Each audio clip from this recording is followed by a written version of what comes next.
बिस्मिल्लाहिर्रहमानिर्रहीम। अस्सलाम वालेकुम स्टूडेंट्स। आज हमारा टॉपिक है ओएसआई मॉडल। ओएसआई मॉडल क्या है और ओएसआई मॉडल में लेयर्स के नेम क्या हैं और डायग्राम से आपने इसके मॉडल को डिस्क्राइब करना है। OSI stands for open system interconnection. OSI model basically एक नेटवर्क मॉडल है। नेटवर्क की डेफिनेशन हमें पता है, जिसमें मोर देन वन कंप्यूटर्स को आपस में कनेक्ट किया जाता है through communication media for the purpose of sharing. मकसद क्या था उनको कनेक्ट करने का? शेयरिंग की जाए, डाटा की, रिसोर्सेज की या मैसेजेस की शेयरिंग की जाए। तो जब कंप्यूटर्स आपस में कनेक्ट होंगे और डाटा को शेयर करेंगे तो वो किसी फ्रेमवर्क को फॉलो करेंगे, वो किसी लेआउट को फॉलो करेंगे, किसी मॉडल को फॉलो करेंगे। और इसमें हमने ओएसआई मॉडल देखना है। इसमें वो कनेक्शन का जो एक कंप्लीट फंक्शन है उसको डिवाइड कर दिया गया है लेयर्स में। ओएसआई मॉडल में 7 लेयर्स होती हैं और हर लेयर कोई स्पेसिफिक फंक्शन परफॉर्म करती है। ठीक है जी, ये इसका एक ब्रीफ सा इंट्रोडक्शन है। आगे हम देख लेते हैं क्या है इसमें। ये एक नेटवर्क मॉडल है used for designing network architecture. जब एक नेटवर्क आर्किटेक्चर डिज़ाइन किया जाता है तो जो मॉडल फॉलो किया जाता है वो ओएसआई मॉडल है। इसको किसने डेवलप किया था? इसको आईएसओ ने डेवलप किया था 1983 में, इंटरनेशनल स्टैंडर्ड ऑर्गेनाइजेशन। ये एक ऑर्गेनाइजेशन है जो कि डिफरेंट स्टैंडर्ड्स डेवलप करती है, डिफरेंट मॉडल्स डेवलप करती है। तो ओएसआई मॉडल इसने डेवलप किया था। OSI model basically provides a logical framework. एक लॉजिकल फ्रेमवर्क होगा किसके लिए? For data communication. Data communication के लिए। डाटा कम्युनिकेशन क्या होता है? जिसमें आप डाटा एक्सचेंज करते हो from one place to another place through computer networks. ठीक है जी, कंप्यूटर्स आपस में कनेक्टेड होंगे तो ही डाटा एक्सचेंज होगा through computer networks. Most widely accepted model, सबसे ज़्यादा यूज़ होने वाला, फॉलो होने वाला यही मॉडल है। इसका पर्पस क्या है इस मॉडल का? To open communication between different systems without requiring changes to the logic of the underlying hardware and software. Hardware और सॉफ्टवेयर में चेंज किए बगैर दो डिफरेंट सिस्टम्स आपस में कम्युनिकेट करेंगे। It deals with the open system. इसमें ये ओपन सिस्टम के साथ डील करेगा। इसका मतलब ये होता है कि दो डिफरेंट डिवाइसेस या दो डिफरेंट कंप्यूटर्स अपने डिफरेंट आर्किटेक्चर के साथ, अपनी डिफरेंट स्पेसिफिकेशंस के साथ एक दूसरे के साथ कनेक्ट होके आपस में डाटा शेयर कर रही होती हैं। Open system, open to others for information exchange.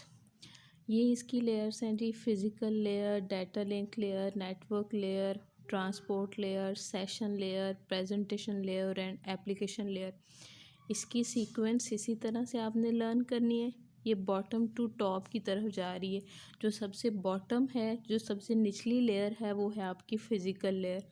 उसके बाद डाटा लिंक लेयर है, नेटवर्क है, ट्रांसपोर्ट है, सेशन, प्रेजेंटेशन और एप्लीकेशन। इन सारी लेयर्स के नाम को याद करने के लिए ये आपके पास एक सिंपल सेंटेंस है। All people seem to need data processing. All से एप्लीकेशन, पीपल से प्रेजेंटेशन, सीम से ये एस जो है वो सेशन है, टी ट्रांसपोर्ट है, एन नेटवर्क है, डी आपके पास डाटा है, डाटा लिंक है और पी से फिज़िकल लेयर है आपकी। आपके पास अपर लेयर्स हैं जी 3, एप्लीकेशन, प्रेजेंटेशन और सेशन लेयर। और बाकी जो लोअर लेयर्स हैं वो 4 हैं, transport, network, data link layer और फिज़िकल लेयर। ठीक है जी। अच्छा, ये अगर हम इस डायग्राम को देखें तो सोर्स कहते हैं सेंडर को, डेस्टिनेशन कंप्यूटर कहते हैं रिसीवर को। सोर्स पे भी ये 7 लेयर्स अपने फंक्शंस परफॉर्म करेंगी और डाटा इस मीडियम पे ट्रैवल करता हुआ डेस्टिनेशन तक जाएगा, रिसीवर तक जाएगा और वहाँ पे भी ये 7 लेयर्स अपने फंक्शन परफॉर्म करेंगी। सबसे पहले हम देखते हैं कि एप्लीकेशन लेयर के फंक्शंस क्या हैं, वो क्या करती है। ये टॉप मोस्ट लेयर है, सबसे ऊपर वाली लेयर है और बेसिकली ये यूज़र को एक यूज़र इंटरफेस देती है जिसके साथ यूज़र इंटरेक्ट करेगा और अपना डाटा लाइन पे सेंड कर सकेगा। Provide services directly to the user applications to access the network को एक्सेस करने के लिए जो एप्लीकेशन प्रोग्राम्स या सॉफ्टवेयर चाहिए ये एप्लीकेशन लेयर आपको प्रोवाइड करेगी। Provides a user interface for exchanging information between users के दरमियान इंफॉर्मेशन को एक्सचेंज करने के लिए जो एक इंटरफेस चाहिए आपको, जिसके साथ आप इंटरेक्ट कर सकें। जो आपको स्क्रीन पे एप्लीकेशन सॉफ्टवेयर नज़र आ रहे हैं, जैसे अगर आपने गूगल की वेबसाइट खोलनी है तो आप इंटरनेट एक्सप्लोरर या गूगल क्रोम खोलते हैं, वो एक एप्लीकेशन सॉफ्टवेयर होता है जो कि आपको इंटरफेस देता है जहाँ से आप किसी को अपनी ईमेल भी सेंड कर सकते हैं। Example user exchange information on internet, मतलब एप्लीकेशन प्रोग्राम्स आ जाएंगे एप्लीकेशन लेयर में। अच्छा जी, नेक्स्ट लेयर है प्रेजेंटेशन लेयर। प्रेजेंटेशन लेयर में 3 काम होते हैं। डाटा कन्वर्ट किया जाता है फॉर्मेट में, डिफरेंट फॉर्मेट में, फिर डाटा की इंक्रिप्शन और डिक्रिप्शन की जाती है और डाटा को कंप्रेस किया जाता है, कंप्रेशन की जाती है। performs data transformation to provide a common interface for user applications। Conversion होगी दोनों साइड पे, सेंडर साइड पे भी और रिसीवर साइड पे भी। सेंडर साइड पे डाटा उस फॉर्मेट में कन्वर्ट किया जाएगा जो कि नेटवर्क रिक्वायर कर रहा है, मतलब उसने जो कम्युनिकेशन मीडिया पे ट्रैवल करना है उसका फॉर्मेट क्या है, उस फॉर्मेट में डाटा को कन्वर्ट किया जाएगा सेंडर साइड पे। और वो जब डाटा ट्रैवल करता हुआ रिसीवर तक चला जाएगा तो फिर रिसीवर उसको दोबारा उस फॉर्मेट में कन्वर्ट करेगा जो कि उसके लिए अंडरस्टैंडेबल हो। Changes data from standard format into the format the receiver can understand it. अच्छा जी, इंक्रिप्शन और डिक्रिप्शन होती है, ये डाटा की सिक्योरिटी के लिए होता है कि उसकी ओरिजिनल फॉर्म को ट्रांसफॉर्म कर दिया जाता है किसी दूसरी फॉर्म में ताकि कोई उसको समझ ना सके, उसको कहते हैं encryption. Sender transforms original data और information into another form. Encrypted information फिर नेटवर्क पे सेंड कर दी जाती है, इस send over the network. Decryption में उसको दोबारा उसकी ओरिजिनल फॉर्म में लेके आया जाता है। वो काम कौन करता है? Receiver retransforms decrypts the information back to its original form. उस कंप्रेशन में क्या होता है, लार्ज डाटा होता है उसको स्मॉल साइज़ में रिड्यूस किया जाता है, कंप्रेस किया जाता है ताकि वो इजीली कम्युनिकेशन मीडिया पे ट्रैवल कर सके। सेंडर साइड पे उसको कंप्रेस किया जाएगा, उसके साइज़ को कम किया जाएगा, रिड्यूस किया जाएगा। रिसीवर साइड पे फिर उसको डीकम्प्रेस कर लिया जाता है। सेशन लेयर में एक सेशन मेंटेन किया जाता है, इस्टेब्लिश किया जाता है, मेंटेन किया जाता है और फिर उसको मैनेज किया जाता है। एंड यूज़र एप्लीकेशंस, जो सेंडर और रिसीवर साइड पे जो एप्लीकेशंस रन हो रही होती हैं उनके दरमियान एक कनेक्शन को इस्टेब्लिश करना, फिर उसको मेंटेन करना और उसको मैनेज करना। ठीक है, ये सेशन लेयर है। ट्रांसपोर्ट लेयर क्या करेगी? सोर्स और डेस्टिनेशन के दरमियान डाटा को एक्सचेंज करने का मैकेनिज़्म प्रोवाइड करेगी, डाटा के फ़्लो को कंट्रोल करेगी and ensure complete data transfer, कि डाटा कंप्लीट ट्रांसफ़र हो जाए। सेंडर साइड में लार्ज मैसेज को ब्रेक कर लेगी सेगमेंट्स में, जो कि स्मॉल डाटा पैकेट्स होते हैं, और वो डिफरेंट नेटवर्क से होते हुए डेस्टिनेशन कंप्यूटर तक जब वो पैकेट्स चले जाएंगे तो उसको रीअसेंबल किया जाएगा, ठीक है जी। और फिर रिसीवर की तरफ से सेंडर को एक्नॉलेजमेंट मिल जाएगी, कोई मैसेज मिल जाएगा कि येस आई रिसीव्ड इट, मैंने इसको रिसीव कर लिया है।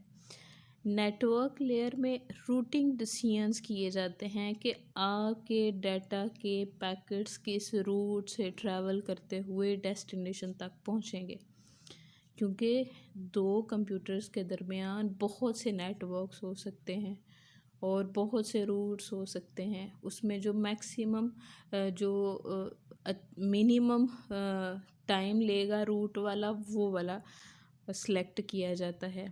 Makes routing decisions in large network several intermediate networks between source and destination computers make possible to route data to the destination computer determines a logical path। एक logical path सोच लिया जाता है। ठीक है जी। लॉजिकल वो चीज़ होती है जो जस्ट सोच ली जाती है, जिसको आप कहते हैं कि एक सॉल्यूशन आप अपने माइंड में सोच लेते हैं और फिर उसको फिज़िकली वहाँ पे इम्प्लीमेंट कर देते हैं। डाटा लिंक लेयर में डाटा के फ़्लो के साथ ये काम करता है, जिसमें डाटा के फ़्लो को कंट्रोल किया जाता है और डाटा एरर फ्री ट्रांसफ़र किया जाता है। अगर ये चेक किया जाता है कि किस पैकेट में एरर आ गया है, तो फिर उस पैकेट को रीट्रांसमिट किया जाता है, दोबारा सेंड किया जाता है, ताकि सेंडर जो भी डाटा सेंड करे रिसीवर के पास एज इट इज़ वो डाटा रिसीव हो जाए। Checks whether the data has arrived properly and safely at the destination. Also responsible for the reliability of the physical link established at the physical layer। जो bottom layer होती है, जो कि physical layer होती है, जो एक्चुअल ट्रांसमिशन मीडिया होता है, मीडियम होता है जिसके ऊपर डाटा एक्चुअली ट्रांसफ़र होगा, उसको उसकी रिलायबिलिटी को भी रिस्पॉन्सिबल यही करती है डाटा लिंक लेयर, इसकी ज़िम्मेदार होती है। डाटा लिंक लेयर में आगे से दो लेयर्स हैं, इसकी सब लेयर्स हैं। एक लॉजिकल लिंक कंट्रोल है और एक MAC media access control. Logical link control में कम्युनिकेशन डिवाइसेस के दरमियान लिंक्स इस्टेब्लिश और मेंटेन की जाती हैं, फिज़िकल कनेक्शन की रिलायबिलिटी को इंश्योर किया जाता है। और मीडिया एक्सेस कंट्रोल में क्या किया जाता है, जैसे आपने बस टोपोलॉजी में देखा, आपके पास एक सिंगल कम्युनिकेशन मीडिया होता है और उसको मल्टीपल डिवाइसेस शेयर कर रही होती हैं। उस मैकेनिज़्म को मेंटेन किया जाता है कि उस मीडिया का कंट्रोल किस डिवाइस पे है, किस डिवाइस के पास है।